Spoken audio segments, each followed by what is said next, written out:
Bonjour ou bonsoir, je sais pas, bienvenue sur ma chaîne Camilla. Ah bah non, bienvenue sur ma chaîne Sophie Enquête, ma nouvelle chaîne YouTube, sur laquelle je ne vais pas parler d'art cette fois-ci, mais je vais aborder des sujets face caméra qui m'intéressent. Je vous invite dans ce sens à aller regarder la toute première vidéo de ma chaîne, celle que j'ai postée juste avant celle-ci, où j'explique le concept de cette nouvelle chaîne. Et je vous invite également à aller regarder mon autre chaîne, Camilla Alti, où je poste mes prestations artistiques et où je parle d'art de manière générale. Alors aujourd'hui, j'ai envie d'aborder un sujet extrêmement difficile, encore très tabou, puisqu'on va parler d'anorexie mentale. Et j'ai envie de vous raconter avant tout une histoire, l'histoire d'une personne que j'ai découverte il y a bientôt 3 ans et qui m'a infiniment touchée, pour ne pas dire émue. Je vais vous parler d'une jeune femme qui s'appelle Isabelle Carrot, qui est morte en 2010, qui malheureusement ne peut garder que le titre de jeune femme parce qu'elle est morte à l'âge de 30 ans. Avant d'entrer dans le vif du sujet, j'ai envie d'énoncer quelques avertissements. Déjà, faites attention par rapport à cette vidéo, si jamais l'anorexie mentale ou les troubles alimentaires de manière générale est un thème qui vous touche particulièrement, qui vous met mal à l'aise, arrêtez la vidéo à temps ou carrément ne la regardez pas. Et par ailleurs, je vais parler d'une personne qui s'est déjà pris énormément de critiques, qui s'en est déjà pris plein la gueule, et sous prétexte qu'elle est morte, j'ai pas envie qu'on amasse encore plus de haine par rapport à ça. Je vais aussi parler de sa famille, je vais mentionner des proches à elle parce qu'elle l'a fait. Je vais vous faire part à mon tour de son histoire, donc je ne veux qu'on mette pas d'insultes dans les commentaires. Je veux pas qu'il y ait une quelconque forme de haine qui apparaisse, de manière générale qui apparaisse sur ma chaîne de toute façon. Mais là particulièrement, le fait que je raconte cette histoire n'est pas dans le but de montrer du doigt des gens, de délivrer un message extrêmement négatif, violent, tout ce que vous voulez. Donc, de toute façon, s'il y a des commentaires de cet ordre-là, eh ben, je supprimerai, c'est aussi bête que ça. Alors, je vais à présent entrer dans le vif du sujet. Déjà, je vais vous raconter comment est-ce que j'ai découvert cette femme, comment est-ce que, de mon point de vue, je suis entrée dans son histoire et pourquoi ça m'a autant touchée.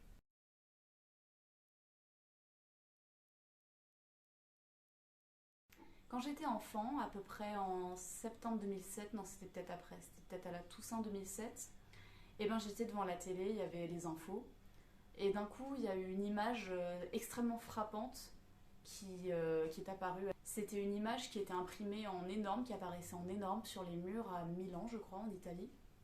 En tout cas c'était en Italie, et ça montrait une femme nue et qui avait un corps particulièrement maigre. On aurait dit les corps de gens qui sont en camp de concentration. Hein. Et moi, je me suis demandé pourquoi est-ce qu'il y avait ça. J'étais extrêmement interloquée. Et à l'époque, comme j'étais petite, je savais pas du tout ce que c'était que les troubles du comportement alimentaire, encore moins l'anorexie mentale. Je me demandais pourquoi cette dame était aussi maigre, tout bêtement.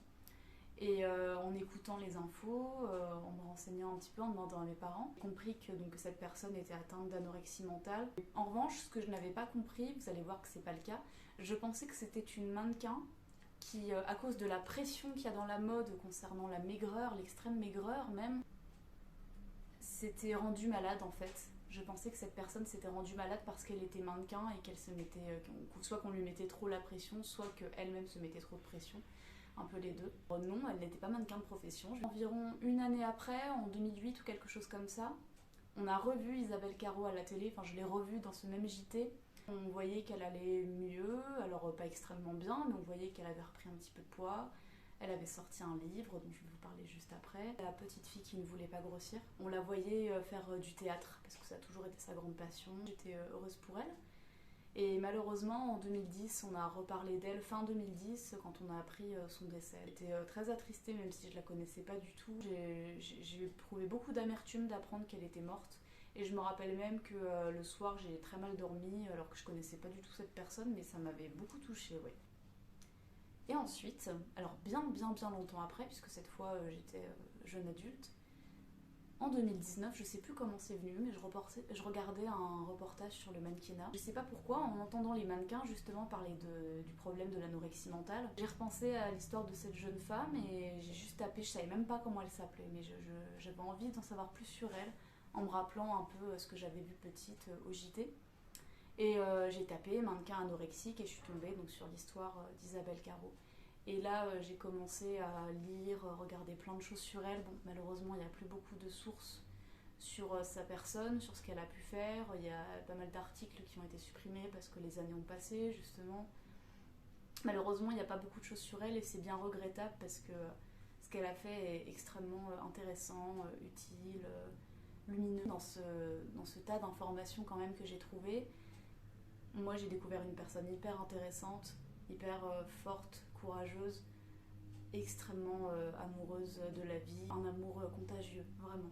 Je crois qu'aujourd'hui, si je tourne cette vidéo, c'est dans le but de sensibiliser à ma manière aux troubles du comportement alimentaire pour celles et ceux qui tomberaient sur ma vidéo, et aussi de vous parler de cet hymne à la vie qu'a délivré Isabelle Carrot et qui, je pense, mérite d'être entendu, que ce soit dans le contexte de l'anorexie mentale ou pas. Mais comme le disait Isabelle, pour comprendre cette fameuse photo qui a tellement fait scandale et qui a tellement fait parler d'elle, eh bien, il faut comprendre l'histoire, donc je vais vous la raconter brièvement. Je vous invite fortement à la découvrir par vous-même parce qu'elle est extrêmement touchante. Et en plus, la façon dont elle la raconte donne tellement de détails et décrit tellement bien tout le ficelage de ce qui s'est passé qu'on voit la profondeur psychologique de la façon dont la machine infernale, comme elle l'appelle, comme elle décrit sa maladie, s'est mise en place.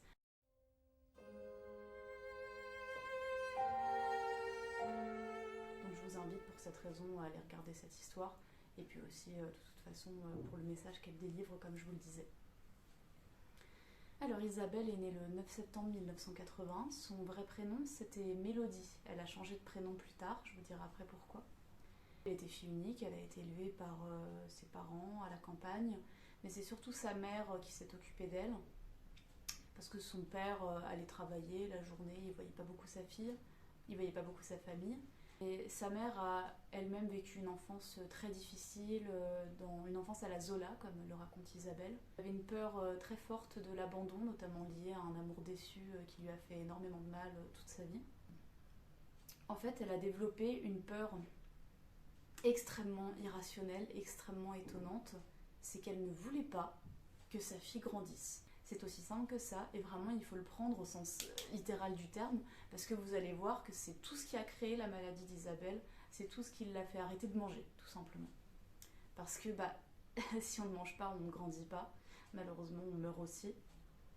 Donc sa maman ne voulait pas qu'elle grandisse, elle voulait qu'elle reste un petit enfant, voire un bébé. Et donc une des premières choses qu'elle a fait très tôt, à partir des 4 ans d'Isabelle, parce qu'avant sa mère allait bien, apparemment elle n'était pas dépressive, donc à partir de ses 4 ans, elle lui mettait tout le temps des écharpes 50 000 épaisseurs. Le peu de fois où sa fille allait dehors, parce qu'elle avait entendu à la radio que l'air frais faisait grandir les enfants, c'est vrai, le fait de sortir, de respirer, c'est la vie tout simplement, et c'est ce qui favorise la croissance des enfants. Encore plus que s'ils restent enfermés, même quand bien même ils sont bien nourris, bien traités. Elle a refusé de l'envoyer en maternelle, elle disait non, mais elle est trop petite, elle était tout le temps dans cette idée de... elle est trop petite. Mais non, elle grandit pas, ma fille, mais vous dites n'importe quoi, elle disait à sa famille. Mais vraiment pousser ça à l'extrême, à l'extrême, à l'extrême. Toute la journée, Isabelle restait à la maison avec sa mère. Et jusqu'à ses 11 ans, elle a été confinée, comme ça, dans cette maison. Sa mère lui faisait l'école à la maison, mais Isabelle, très vite, a eu soif de rencontrer des gens, a commencé à se sentir très mal. Alors au début, elle a essayé de combler, que ce soit en faisant parler ses poupées, en découpant... des personnages dans des magazines pour s'inventer des copains, des copines, pour s'inventer une compagnie. Et donc il y a tout ce mécanisme comme ça qui s'est mis en place, et sa mère n'arrêtait pas de lui dire mais je veux pas que tu grandisses, tu resteras toujours avec moi de toute façon, hein, ou des choses comme ça.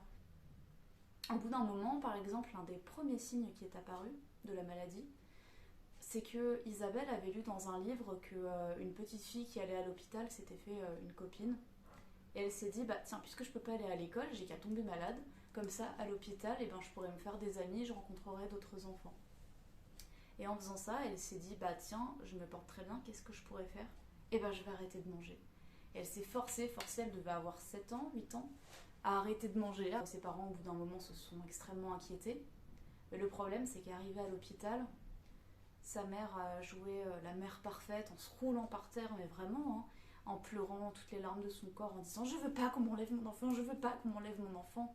Et les infirmières lui ont dit « Mais bien sûr madame, on va vous mettre un lit à côté de votre petite ». Toute l'enfance d'Isabelle a été ponctuée de chagrin comme ça, d'une pression énorme que lui mettait sa mère Par exemple, elle lui disait je n'ai plus que toi au monde, il n'y a que toi qui me rend heureuse, mais si toi tu disparais, moi je disparais aussi. Déjà, même avant sa naissance, elle avait très peur de mettre un enfant au monde qui soit grand, parce que le père d'Isabelle était grand. Donc l'idée d'être grand faisait trembler de peur sa mère, et Isabelle l'a ressenti dès sa petite enfance. Et déjà, elle se demandait, là je vois dans mes notes, elle se demandait mais pourquoi c'est mal de grandir? Est-ce que j'ai fait un truc de mal? Elle pensait qu'elle était extrêmement laide, ou même qu'elle faisait peur. Si sa mère lui mettait autant d'écharpes pour le peu de fois où elle sortait, elle se disait c'est parce que je dois être tellement hideuse. Donc déjà, elle a intériorisé cette idée qu'elle ne devait pas grandir pour ne pas faire de mal à sa mère, et cette idée qu'elle était probablement laide ou très bête ou je ne sais quoi. Elle a intériorisé une image extrêmement négative d'elle-même. En grandissant, sont arrivés d'autres signes. Elle disait par exemple, mais moi je préfère, quand j'étais petite, je préférais à un moment que ma mère me batte plutôt que de la voir pleurer, parce que sa mère était tellement dépressive qu'elle pleurait tout le temps, et ça pesait tellement sur son enfant qu'elle disait mais je préfère encore souffrir moi plutôt que de la voir souffrir elle. On est bien mieux à la maison, mon petit poussin. L'école ce n'est pas drôle, tu sais. Tu as vraiment de la chance de ne pas y aller, hein. Tu es contente de rester avec maman? Oui, maman.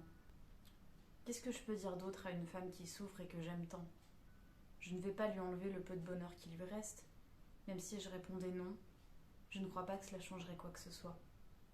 Elle pleurerait, puis elle m'expliquerait qu'elle sait ce qui est bien pour moi. Elle est ma maman et elle m'aime tellement. Après, j'espère que ça va beaucoup faire réfléchir sur l'éducation et aux phrases auxquelles il faut faire très attention quand on les emploie avec les enfants. Parce que les enfants entendent tout et intègrent tout au sens littéral, et donc il faut être très prudent avec les tournures qu'on prend, avec les mots qu'on choisit, et cette histoire le montre tellement bien. Donc par exemple, un jour sa mère portait une bouteille de gaz, et elle disait à Isabelle mais tu te rends compte, ton père il me fait porter une bouteille de gaz, mais c'est tellement lourd, ça pèse 35 kilos. Sauf que sa petite fille avait atteint les 35 kilos à cette époque. Donc là, elle s'est dit que, très nettement, elle était un poids, aussi bien au sens propre qu'au sens figuré.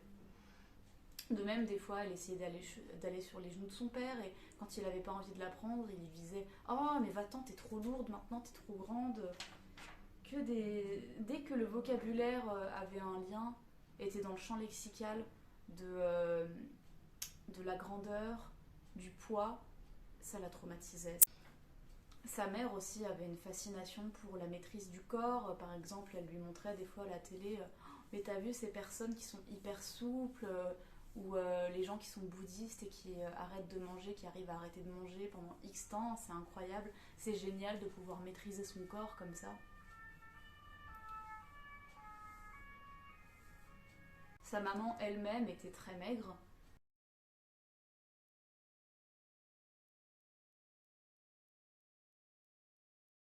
Comme elle le dit, je pouvais pas me couper les jambes. Donc le seul moyen de ressembler le plus possible à un enfant et de ne pas grandir, de ralentir ma croissance autant que je le pouvais, c'est de ne pas manger. Donc je vous laisse imaginer la panique que ça a été quand elle a atteint l'adolescence, quand elle a eu ses premières règles, quand elle a eu ses premiers poils, etc. Elle essayait de s'aplatir les seins, elle se rasait le pubis, elle faisait tout pour rester une petite fille. Après, naturellement, elle a grandi, alors tant bien que mal, puisque malheureusement, elle était de plus en plus malade, et donc il y a des choses qui déjà sont venues fortement altérer sa santé. Elle a commencé à faire du sport, donc elle a rencontré des gens. Comme elle n'avait jamais été spécialement confrontée à des personnes, qu'elle n'avait jamais eu vraiment de liens sociaux, elle avait l'impression d'être hyper gauche, hyper maladroite, de ne pas savoir se sociabiliser, elle ne se sentait pas à l'aise avec les gens de son âge. Je pense que ça a encore plus, enfin c'est même sûr, ça a encore plus dégradé la propre image qu'elle avait d'elle-même. Elle a réussi à avoir son bac, et elle s'est rendue compte, ça a été une révélation de ce qu'elle voulait faire plus tard. C'est là qu'elle a compris qu'elle voulait faire du théâtre.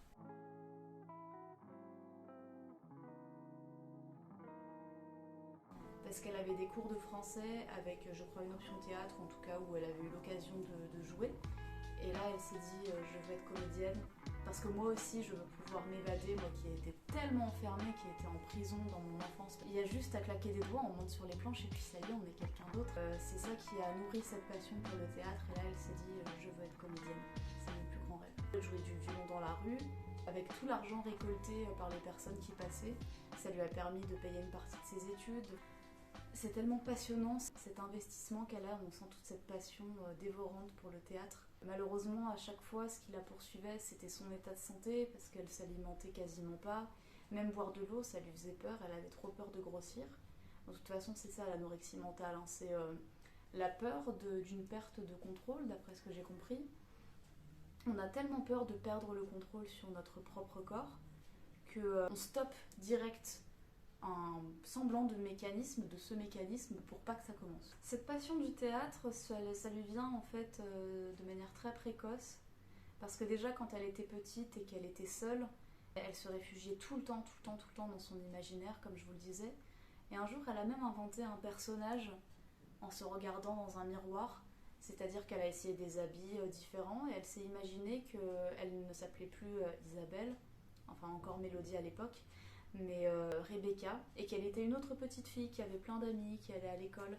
Et donc en découvrant ce pouvoir de l'imagination, et ben, tout de suite son envie de vivre revenait. C'est ça qui l'animait tant, quoi. C'était de pouvoir vivre d'autres vies simplement en incarnant au théâtre des personnages. On voit dans le livre que, sortie de l'adolescence, elle commence à se façonner une véritable culture artistique. Et d'ailleurs, elle a des références tellement riches, tellement intéressantes. Elle parle de plein de livres, de films, de pièces de théâtre, de mise en scène, de tout ce que vous voulez. Et justement, à cette période, elle change de prénom. Elle décide de ne plus s'appeler Mélodie, mais de s'appeler Isabelle, en partie en hommage à Isabelle Huppert, qui est son actrice fétiche. Et elle se fait aussi des taches de rousseur, alors en partie pour ressembler un petit peu à Isabelle Huppert, je crois.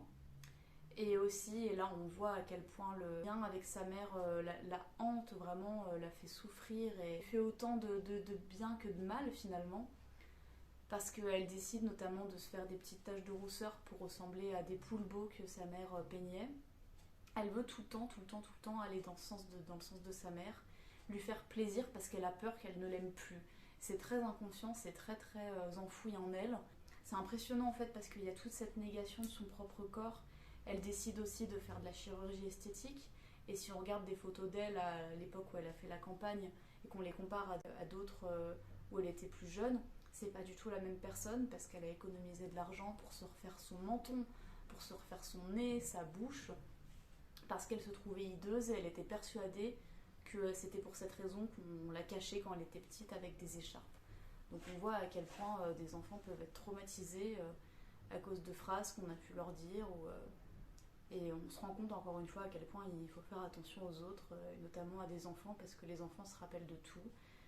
On dit toujours oui, non mais machin est trop petit pour se rappeler de ça, ou non, c'est pas vrai. L'enfant est le père de l'homme, comme disait Freud, et cette histoire en est la preuve vivante. Et le seul moment où elle décide de braver l'interdiction maternelle, c'est quand elle décide de faire du théâtre. Sa mère voulait qu'elle fasse du violon, ses parents voulaient qu'elle fasse du violon, et là elle dit bah non, merde, je vais faire du théâtre, c'est ça que j'ai envie de faire. Et c'est tellement puissant que quand elle est sur scène, tout est possible. Comme elle est une autre, elle arriverait même à manger. Et dès l'instant où, même quand elle n'est pas sur les planches, qu'elle ne fait pas du théâtre à proprement parler, dès l'instant où elle s'imagine être dans la peau de quelqu'un d'autre et où elle n'est plus Isabelle, et ben elle est capable de tout et même de manger. Par exemple, il y a un passage du livre où elle raconte qu'elle a travaillé dans un bar échangiste. Elle explique que là, elle se reconnaît plus parce qu'elle aime bien draguer des hommes, elle aime bien se faire draguer, alors que normalement elle est super timide. Et puis elle arrive même à manger des toasts, des choses comme ça. Elle boit pas mal, elle est totalement une autre. Et on voit bien la relativité de l'anorexie. Quand je dis relativité, c'est pas pour dénigrer sa maladie et dire que c'est dans sa tête, mais on voit bien à quel point justement cette maladie est perverse et que c'est qu'une histoire de mots, parce qu'en fonction du contexte, en fonction de comment on lui parle, en fonction de comment elle voit les choses, la machine infernale se calme et elle a plus ou moins peur qu'elle reparte. On voit bien cette relativité et c'est hyper intéressant et extrêmement profond psychologiquement. Ou par exemple, une fois, elle est avec un petit ami et il a un jardin, il a un potager, il lui fait goûter des fruits, des légumes, elle les mange de bon cœur, elle les savoure parce qu'elle se sent à l'aise avec la personne, parce qu'on prend soin d'elle. Elle perçoit bien à quel point cette relativité est importante encore une fois. De toute façon, ce livre, si je vous le conseille, c'est en partie pour la profondeur psychologique qui est mise en évidence. C'est très fin. En fait, dans tout ce que je vous ai raconté, et j'ai énormément résumé parce que c'est c'est une aventure, sa vie vraiment, il s'est passé tellement de choses rocambolesques, mais au sens très triste du terme par moments, au sens du désespoir. Si elle a voulu poser nue pour cette campagne dont je vous parlais au début, c'est pour avertir les gens, pour dire notamment aux jeunes filles qui voudraient ressembler à des femmes dans les magazines qui sont très maigres, leur dire mais faites très attention à votre santé. Vous êtes belle dès l'instant où vous êtes en bonne santé, parce que tout ce qu'on voit dans les magazines, c'est pas la réalité. Le fait d'arrêter de manger, à long terme, plus ou moins à long terme, ça conduit forcément à la mort. Et en aucun cas c'est conciliable avec de magnifiques cheveux longs. Elle a voulu mettre en garde les gens contre tout ça. Elle était aussi lucide sur le fait que des gens déjà anorexiques pouvaient l'envier, parce que aussi incroyable que ça puisse paraître, ça peut être le cas quand on a une telle dysmorphophobie, quand on est atteint de ce genre de trouble, que voir quelqu'un de très maigre, ça peut nous faire envie. Donc elle avait peur de ça aussi. Mais son message a été critiqué de manière parfois très virulente par certains, mais aussi très admiré. On lui a témoigné beaucoup de reconnaissance, à juste titre, parce que ce qu'elle a fait, et moi je partage entièrement cet avis, je trouve que c'est d'une extrême utilité publique. Et en plus, c'est tellement altruiste, parce qu'elle-même n'est pas tombée dans l'anorexie parce qu'elle complexait à cause des mannequins, par exemple. C'est à cause d'une enfance traumatisante avec sa mère. Et je trouve ça tellement altruiste et empathique de se mettre à la place des autres et d'utiliser son propre malheur, enfin pas d'utiliser, mais de faire quelque chose de son propre malheur pour qu'il n'ait pas servi à rien, justement, de s'en servir pour dénoncer des choses et pour mettre en garde contre des maladies qui peuvent toucher des gens dans d'autres contextes. Donc voilà pourquoi elle a posé pour cette campagne, et voilà ce qui explique pourquoi je l'ai découverte à la télé. Peut-être que vous vous en souvenez, je sais pas, peut-être que vous aussi vous l'avez vu dans votre poste. Malheureusement, on parle plus d'elle, clairement, plus du tout. Et moi, j'aimerais tellement qu'on parle plus d'elle. En plus, j'ai beaucoup de mal à trouver des reportages ou même des petites interviews auxquelles elle a pu participer. Encore une fois, les ressources la concernant sont tellement rares, et elle paraît tellement intéressante comme fille, tout simplement, que moi, j'ai tout le temps envie d'en savoir plus sur elle. Vraiment, je l'adore. Pour ce qui est de ressources concernant Isabelle, il y a un documentaire que je vous conseille, notamment, enfin un film documentaire que j'ai adoré.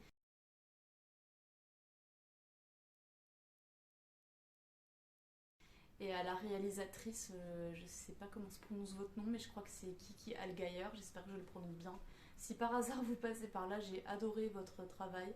Vous avez réalisé quelque chose qui est très empathique, vous avez cherché d'être au plus près de la personne. Donc voilà, peut-être que j'enverrai un message à la réalisatrice en privé plutôt. Ce reportage, ce film documentaire s'appelle Femme-Fille ou Regardez-moi disparaître, en allemand Seht mich verschwinden, parce que c'est fait en partenariat avec Arte.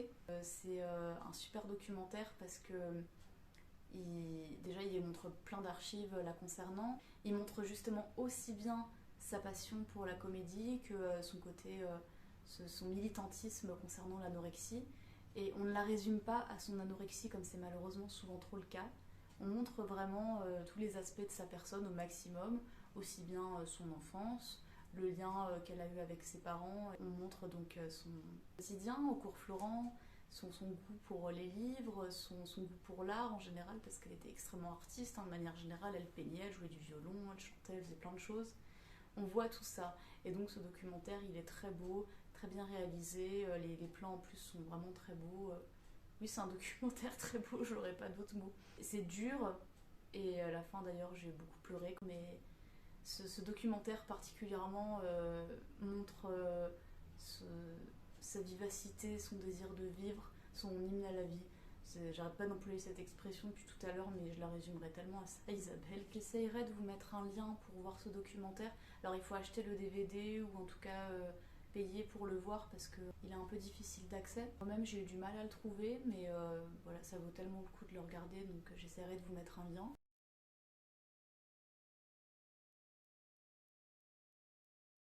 Oui, je tenais à rappeler aussi à travers cette vidéo à quel point il faut prendre très au sérieux les troubles du comportement alimentaire. Et je dis les troubles du comportement alimentaire parce qu'il y en a plein. Je ne suis pas médecin, je ne suis pas spécialiste de ça. Mais déjà, rien qu'au sein de l'anorexie, et même pour n'importe quel trouble alimentaire, chaque personne est différente, personne n'a la même histoire. Et s'il y a des points communs dans les mécanismes, eh ben, il faut s'intéresser à la psychologie de chacun. Et ça, Isabelle l'a bien montré. Comme elle le dit, il y a autant d'anorexie qu'il y a d'anorexiques. Et c'est pas en mettant ces personnes dans un hôpital, en les forçant à manger, en disant bah mangez bordel, c'est pas compliqué, que ça va aller mieux. Et je pense aussi aux gens qui disent que l'anorexie notamment est une maladie imaginaire, que c'est un caprice. Alors d'accord, ça n'existe pas dans des pays où par exemple on crève de faim, parce que c'est pas les mêmes problématiques, mais déjà, si ça tue des gens, c'est que par définition il faut prendre ça très au sérieux, il faut s'en inquiéter et considérer que ça a une réalité. Par définition, c'est dans la tête à l'origine et ça finit par tuer. Enfin vraiment, je trouve ça tellement débile comme ça de comparer ce qui n'est pas du tout comparable. Il y a des problèmes qui ont lieu dans certains contextes, qui n'ont pas lieu ou qui ont lieu de manière différente dans d'autres. Mais pour autant, si finalement c'est un problème de santé publique, et ben c'est que c'est très grave et que ça doit être pris au sérieux encore une fois. Enfin, pour moi, c'est tellement évident que je vois même pas ce qu'il y a à expliquer quand on voit la souffrance que ça cause. Il suffit de voir des témoignages comme celui-ci et on se rend bien compte que oui, c'est bien réel comme maladie, que ça n'a pas à être contesté, encore moins méprisé. Le combat d'Isabelle était extrêmement précurseur parce qu'aujourd'hui, plus que jamais... Alors, par ailleurs, on commence à prendre plus au sérieux les troubles du comportement alimentaire, la santé mentale de manière générale, et c'est une excellente nouvelle. Mais aujourd'hui, plus que jamais, avec les réseaux sociaux, avec TikTok notamment, avec les danses TikTok, avec Instagram, tout ce que vous voulez, on met potentiellement encore plus la pression aux gens. Et il y a encore des témoignages, encore plus à l'appel des témoignages de personnes qui se sentent complexées par rapport à d'autres. Et pour lutter contre ces complexes et contre ces potentiels développements de troubles du comportement alimentaire, donc on abrège par TCA, il faut encore plus faire de la prévention et puis alerter les gens, et faire en sorte que les personnes soient sensibilisées et qu'elles s'informent le plus possible. Donc ce combat est, encore une fois, je trouve tellement intelligent de sa part, tellement utile. À travers ce livre, qui est aussi, comme vous l'avez compris, très artistique à certains moments, qui est très passionnant du point de vue de la culture aussi, et ça montre également toute la beauté d'âme d'Isabelle. C'est un livre aussi qui dénonce beaucoup le comportement des médecins, qui montre le manque de structure, le manque de moyens certainement, pour ce type de maladie qui à l'époque était encore très mal comprise et qui je pense l'est toujours autant. Il y a certainement eu du progrès, ça je ne sais pas ce qu'il en est aujourd'hui, mais je suis certaine qu'on a encore énormément de clichés sur les troubles du comportement alimentaire, notamment sur l'anorexie. Et là on le voit très très très très bien dans ce livre, où pour ce qui est des hôpitaux, on est au début des années 2000 à peu près, et les gens disent des énormités, mais vraiment on est tellement déconcerté par ce qu'on peut lire. Je vous ai préparé pas mal d'extraits que j'ai trouvés dans le livre où ces comportements, on a juste envie de rentrer dans le bouquin et de frapper les médecins.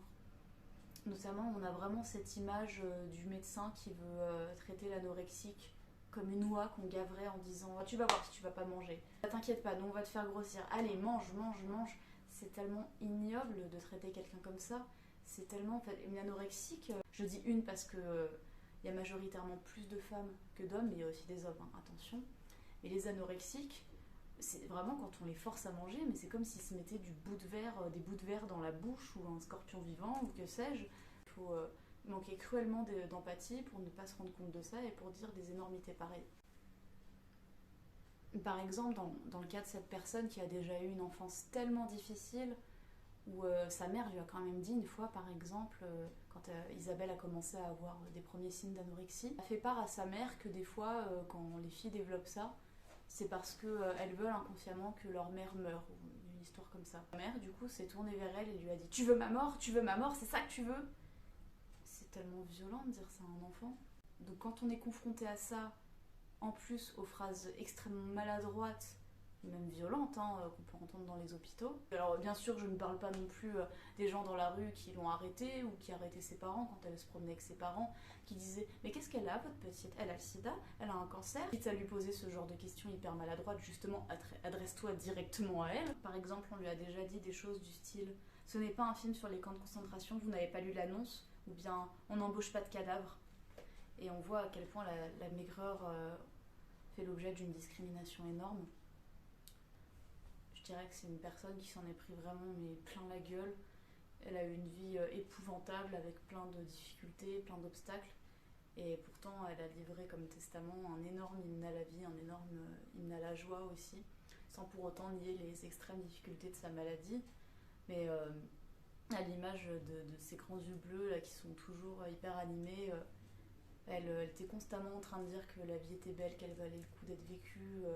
Elle encourageait les gens, et elle pesait ses mots, à goûter la vie, à profiter des choses et à prendre soin de leur santé. Ça, j'y reviendrai plutôt dans la conclusion.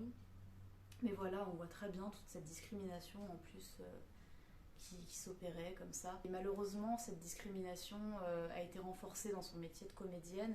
D'ailleurs, elle était très lucide, elle disait peut-être que mon métier de comédienne n'allait pas survivre à ça. Quand elle a fait la campagne de lutte contre l'anorexie en 2007 avec les photos dont je vous parlais, là, ils vont te forcer à grossir. Ah mais elle mange bien pour une anorexique, c'est plutôt une boulimique cette petite. Toi, il faut que tu fasses 40 kilos. Allez, vous pouvez marcher. Avale, avale. Mais vous êtes complètement délirante. Hein. Vous savez, pour plaire aux hommes, il faut avoir des formes, des seins, sinon personne ne veut d'un squelette. Hein.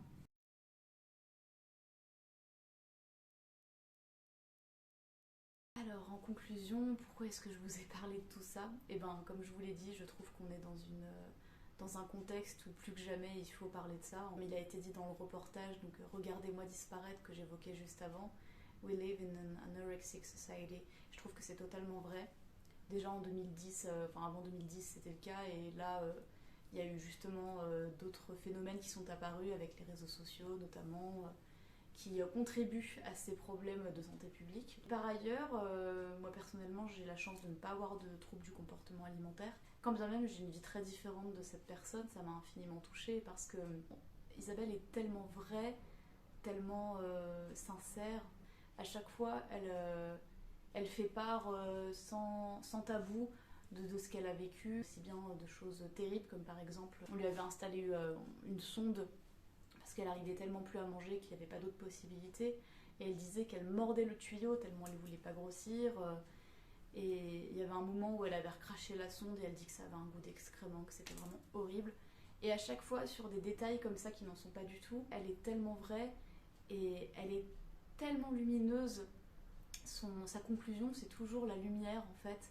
Parce que oui, elle ne le sait que trop bien, la vie peut être extrêmement difficile. Et elle, à chaque fois, elle choisit de vivre, en plus de tirer les gens vers le haut avec elle, en étant altruiste, et notamment en ayant fait cette campagne de sensibilisation, d'extrême sensibilisation même. Et à chaque fois, oui, elle dit la vie vaut la peine d'être vécue. Il y avait une phrase qui m'avait mis les larmes aux yeux dans une interview. Elle disait simplement à l'intervieweuse la vie vaut la peine d'être vécue, il faut la croquer. Je ne sais pas si à la place de cette femme, j'aurais pu délivrer comme testament sorte d'hymne à la joie comme ça. Elle est très guidante en fait. Tout ce qu'elle dit, c'est tellement porteur d'espoir. Elle a l'air d'être un bijou, ce petit bout de femme. Si ce petit bout de femme, c'est pas du tout péjoratif, au contraire.